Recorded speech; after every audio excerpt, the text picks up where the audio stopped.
Kara Shalom, welcome to Heinrich Edgecome Art. In this video we're sharing step-by-step tips to turn an otherwise ordinary painting into something that really pops. So come and let's add some flair and bring your artwork to life.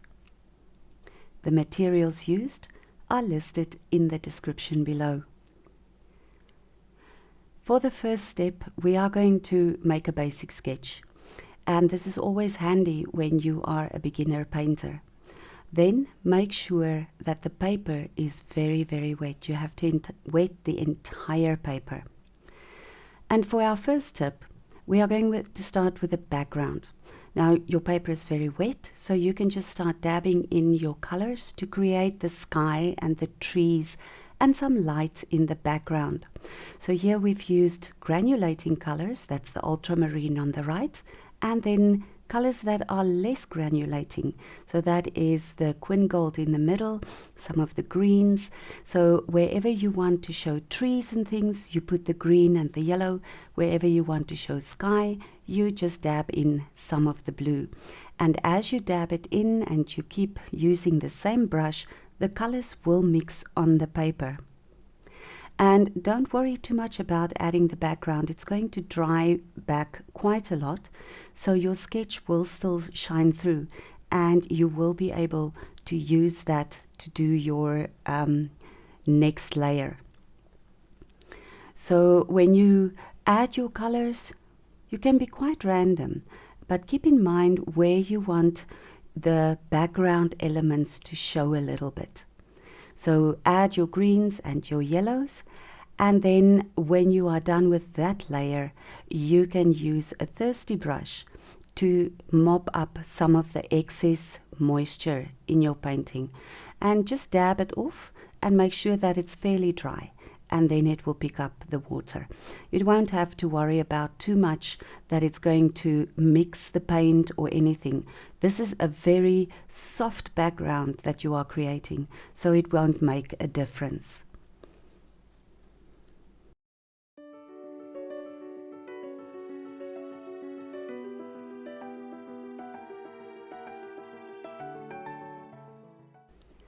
Now you can use a bit drier brush and add some more concentrated paint to your background.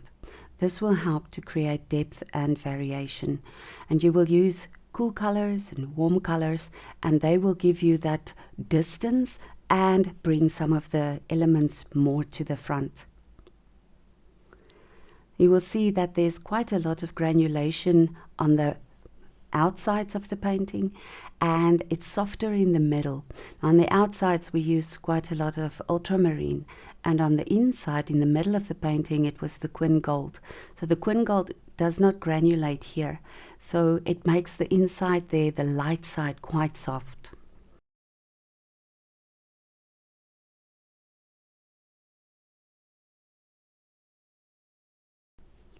Now you can let the background dry thoroughly. And then we are going to look at tip number 2. Here you use a base layer of colors to add various colors to your elements. And in this case, we used Quin Gold as the base layer, but you can use any yellow. And it's added to the branches. And here you are creating another wet on wet environment. Your first layer is now wet.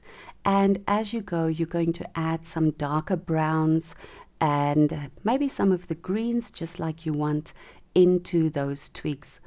Now the brown on the right is created by adding ultramarine and burnt sienna. The more ultramarine you add, the darker the brown will be until it eventually becomes black. So you can use the burnt sienna just as it is, or you can mix it with the ultramarine to give you the darker shades like you can see there.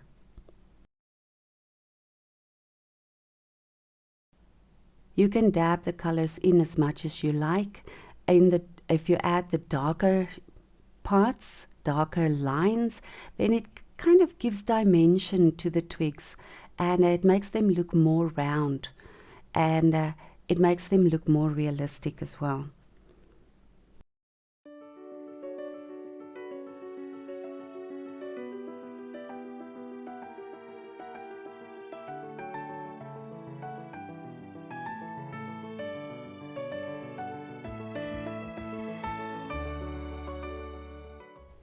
You're going to follow the same principle with the leaves. You can start with a yellow or you can start with a green, any color you like, and then just add your other colors to it. And you will see at the beginning, when you dab the colors in, it might look kind of strange, but just let the paint flow and let it do its own magic, and you will create quite a variety of leaves, which will make it again look a little bit more natural. Once you're done with the leaves, you might find that it seems like it's all at the same tonal value. You know, there's nothing lighter or darker, it's just the same. And that is where you are going to add a little bit of variation by adding some more dark and some more light to your leaves. And you don't have to be very precise. Just draw it in, dab it in, and let the paint do its own thing.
So for tip number 3, we are going to do a bit of splattering. And this is a good thing because it creates texture and it also gives different layers to your painting. Splattering clean water can also be a good thing. It creates natural light immediately. And this can also cause some cauliflowers, which will make you a little terrified at the beginning because it looks strange, it doesn't look natural. But then the moment that the cauliflowers are used to create light, then it looks really, really good. So here Heinrich splattered some water onto the painting, clean water, and you can see on the leaves the water pushes the paint away and it immediately creates a little bit of light on the leaves. So it makes them again look quite natural.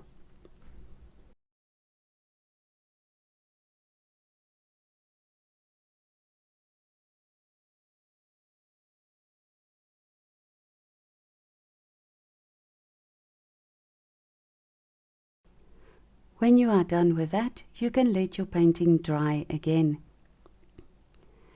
And now we are going to add a little bit more texture to it and dimension to it by adding some veins to the leaves. Now here you can add as much as you like. You don't have to be very prominent and you don't have to do it on all the leaves, just some of them. And just make random strokes. Don't try to be too precise. This is not a botanical painting. It is just a fun painting where you can add things to make it pop a little bit more.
So for our next tip, tip number 4, we are going to ask you to hold the brush flat, horizontally, flat to the paper, and then lightly brush the tip of the brush on the paper, and this will create separate leaves, and these leaves are definitely not distinct.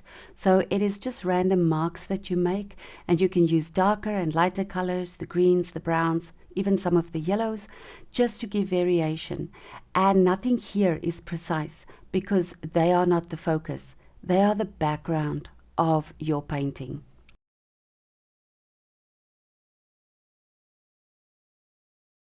You can also create a little bit more dimension by adding a darker side to the underside, a darker line to the underside of the twigs, just to give it a little bit more shadow.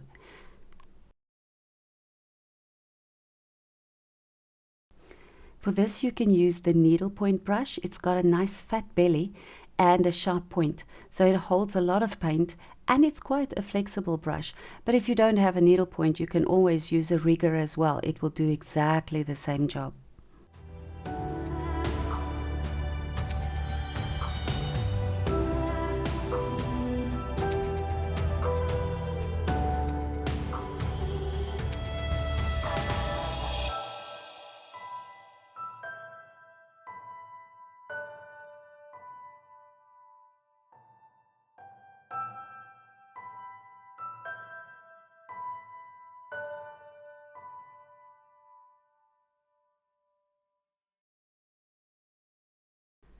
So we can add a bit more texture, and we're going to create more depth by using more splattering. And with a paintbrush, you get quite large dots in comparison. But if you want to create distance and depth, you use a baby toothbrush. This one gives you a very fine mist, which immediately creates depth and distance.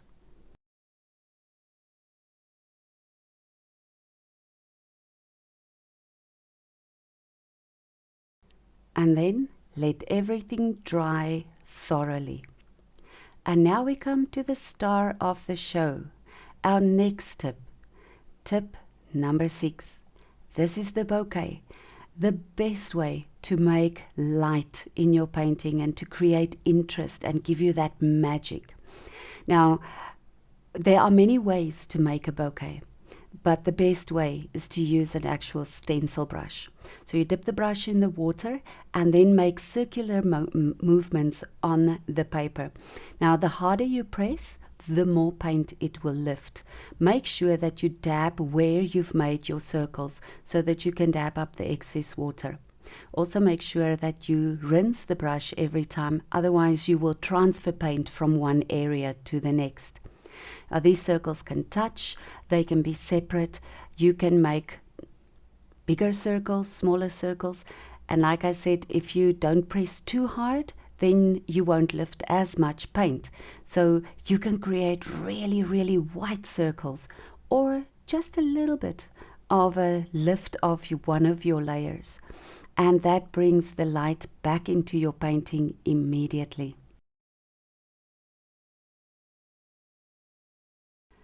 Of course, you do need to remember that if you've used staining paints, it's going to be quite tough to get it lifted off.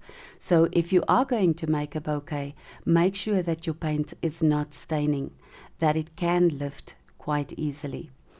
And don't rub too much on the same place, because you might damage the paper if you press too hard. But bouquet is one of the most amazing things to use. When you look at it, it looks so monotonous, but it is a very relaxing type of texture that you can create in your painting.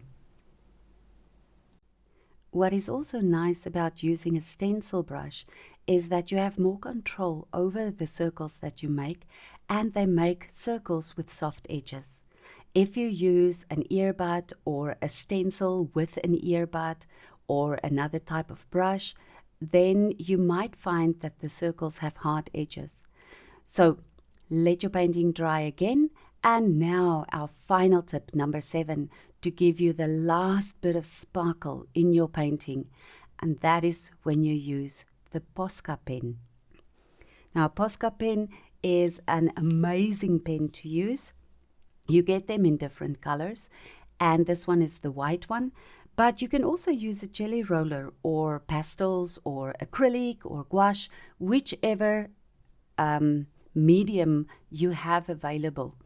Just add that little bit of light to each of your elements. Don't overdo it though, because then you are going to destroy the whole effect again. This is just there, a few dots and dashes to catch your eye.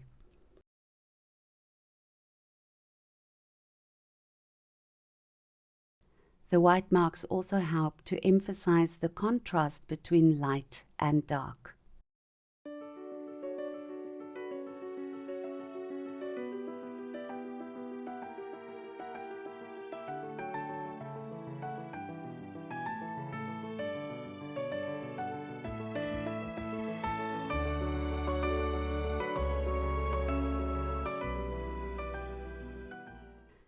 And there we have our painting.